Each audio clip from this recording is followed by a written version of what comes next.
Hello students, मैं हूं कयूम सिद्दीकी और आप देख रहे हैं द क्रिएटर। स्टूडेंट्स, आप लोगों में से अक्सर स्टूडेंट्स पूछते हैं कि सर पास के लिए क्या अंग्रेज़ी आती है। कि फॉर एग्ज़ाम्पल मेरे पास ये सामान है, उसके पास कोई चीज़ है, जैसे मेरे पास कार है, उसके पास बाइक है, या मुझे बुखार है, उसको डायरिया है। इस तरह के सेंटेंस किस तरह से बोले जाते हैं। तो स्टूडेंट्स, वही मैं आज आपको समझाने वाला हूँ कि इस तरह के सेंटेंस किस तरह से जो हम इंग्लिश में बोलते हैं। लेकिन इससे पहले जो लोग भी मेरे चैनल पे नए हैं, मेरे चैनल को सब्सक्राइब कर लें और बेल आइकन को प्रेस कर लें। तो स्टूडेंट्स, पास के लिए हैज़ और हैव का यूज़ किया जाता है। अफर्मेटिव सेंटेंस है तो हैज़ और हैव, इसी तरीके निगेटिव सेंटेंस है तो डजेंट हैव और डोंट हैव का यूज़ किया जाता है। वह भी मैं आपको समझाऊंगा किस तरह से यूज़ करते हैं। तो पहले हम समझ लेते हैं कि हैज़ और हैव है क्या। हैज़ और हैव स्टूडेंट्स हेल्पिंग वर्ब है, लेकिन यहाँ पास एज ए हेल्पिंग वर्ब हम यूज़ नहीं कर रहे हैं। हैज़ और हैव के यूजेस कई तरीक़े से हैं। अगर हेल्पिंग वर्ब का हम यूज़ करेंगे तो प्रेजेंट परफेक्ट टेंस में हैज़ और हैव यूज़ होता है। वहाँ कोई काम कंप्लीट हो जाने के लिए, परफेक्ट काम हो जाने के लिए, कंप्लीट जब हो जाता है कोई काम, उसके लिए हैज़ हैव का यूज़ करते हैं। लेकिन यहाँ पास हैज़ और हैव दूसरी तरह से यूज़ हो रहा है। यहाँ का यूज़ देखते हैं कि हम किस तरह से यूज़ करते हैं। तो स्टूडेंट्स ये देखें, हैज़ हैव दोनों का मतलब है पास है या मुझे ये कोई प्रॉब्लम है। इसी को जब हम निगेटिव सेंटेंस में यूज़ करेंगे तो सिंगुलर सब्जेक्ट के साथ डजेंट हैव और प्लूरल सब्जेक्ट के साथ डोंट हैव। तो पहले हम अफर्मेटिव सेंटेंस समझते हैं। स्टूडेंट्स, सब्जेक्ट तो सभी लोग जानते हैं कि सिंगुलर और प्लूरल दो तरीके के होते हैं, दोनों में अलग अलग तरीके से यूजेस होता है। तो हम अभी अफर्मेटिव सेंटेंस देखते हैं कि सपोज अफर्मेटिव से सब्जेक्ट कोई भी है, मैं, तुम, आई, वी, दे, यू, इस तरह से है, और उसके पास कोई ऑब्जेक्ट है, कोई सामान है, उसको बोलना है। जैसे मुझे बोलना है कि मेरे पास एक कार है, तो मैं, आई स्टूडेंट्स क्या है, प्लूरल सब्जेक्ट है, तो आई के साथ हैव का यूज़ किया जाता है। आई हैव अ कार, मेरे पास एक कार है।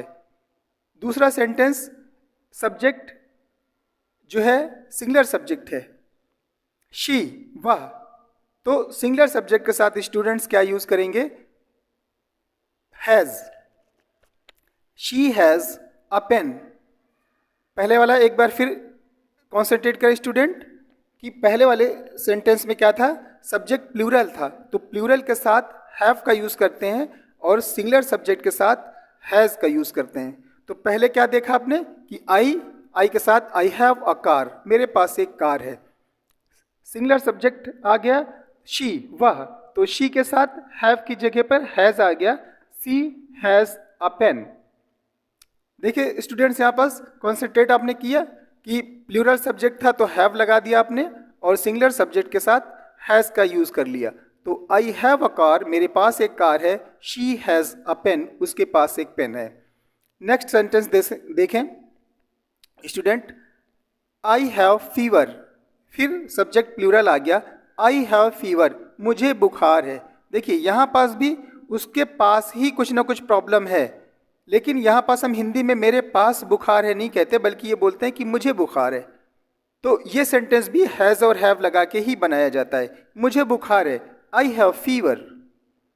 अब सिंगुलर सब्जेक्ट देखें यहाँ पास कि उसे क्रॉनिक फीवर है, कोई लड़का है, मेल है, तो he has chronic fever, he has chronic fever, उसे पुराना बुखार है, उसे क्रॉनिक फीवर है। तो देखिए आई के साथ हैव का यूज़ किया गया और ही के साथ हैज़ का यूज़ किया गया।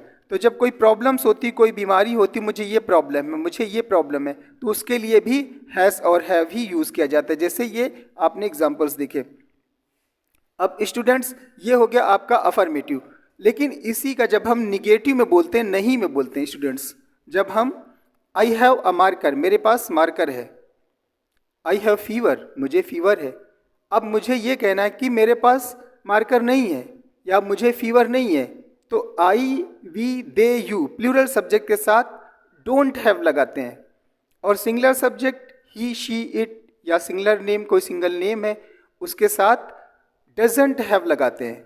एक बार फिर अटेंशन करें स्टूडेंट्स कि प्लूरल सब्जेक्ट के साथ निगेटिव सेंटेंस में don't have, I don't have, मेरे पास नहीं है या मुझे नहीं है, और अगर सिंगुलर सब्जेक्ट आ गया तो शी डजंट हैव, डजंट और उसके बाद have, she doesn't have fever, उसको बुखार नहीं है। आई डोंट हैव फीवर, मुझे बुखार नहीं है।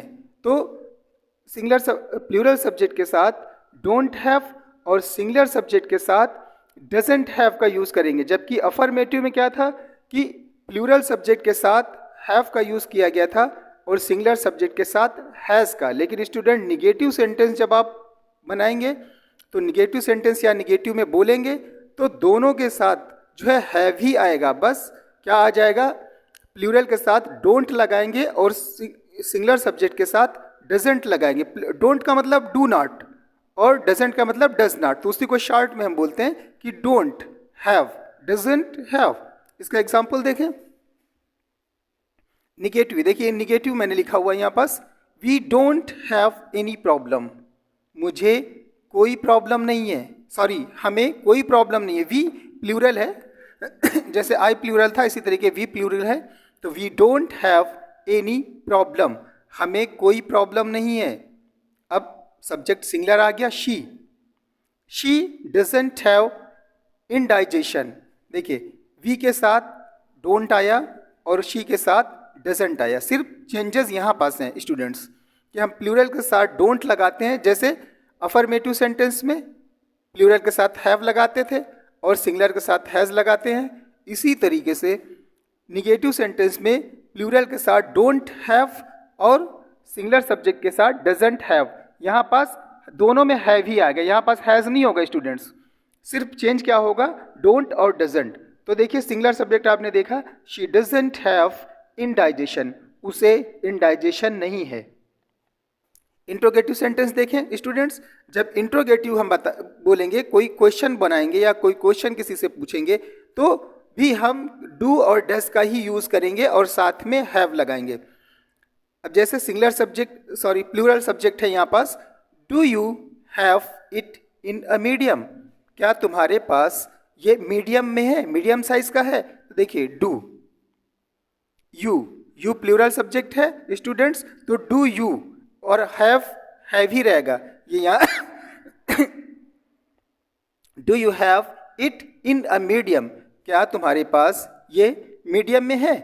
अब सब्जेक्ट जो है यहाँ पास देख लें सिंगुलर आ गया, तो डू की जगह क्या हो जाएगा, does she have some trouble, does she have some trouble, क्या उसे कुछ परेशानी है, क्या उसे कुछ तकलीफ है।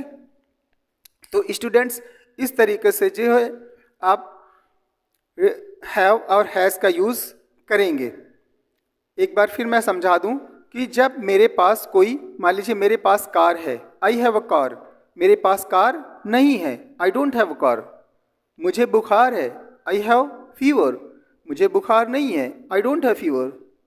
उसके पास कार है, अगर मेल है तो ही हैज़ अ कार, उसको बुखार है, ही हैज़ फीवर। इसी तरीके से अगर नहीं है, निगेटिव है, तो he doesn't have a car, या उसको बुखार नहीं है, ही डजंट हैव फीवर। क्या तुम्हारे पास पेन है, आपको पूछना है किसी से क्या तुम्हारे पास पेन है, तो do you have a pen. या क्या तुम्हें बुखार है, क्या तुम्हें फीवर है, डू यू हैव फीवर। या हम कोई सिंगुलर सब्जेक्ट है उसके लिए पूछते हैं, थर्ड पर्सन है, वह लड़की है मान लीजिए, फीमेल है, तो हमें पूछना है कि क्या उसको बुखार है, डज शी हैव फीवर। या क्या उसको बुखार नहीं है, तो डज शी की जगह डजंट शी हैव फीवर, क्या उसे बुखार नहीं है। तो इस तरीके से उम्मीद करता हूँ स्टूडेंट्स कि आप लोगों को समझ में आ गया होगा कि हैज़ और हैव का यूज़ हम यहाँ पास के लिए या मुझे है के लिए किस तरह से यूज़ करते हैं।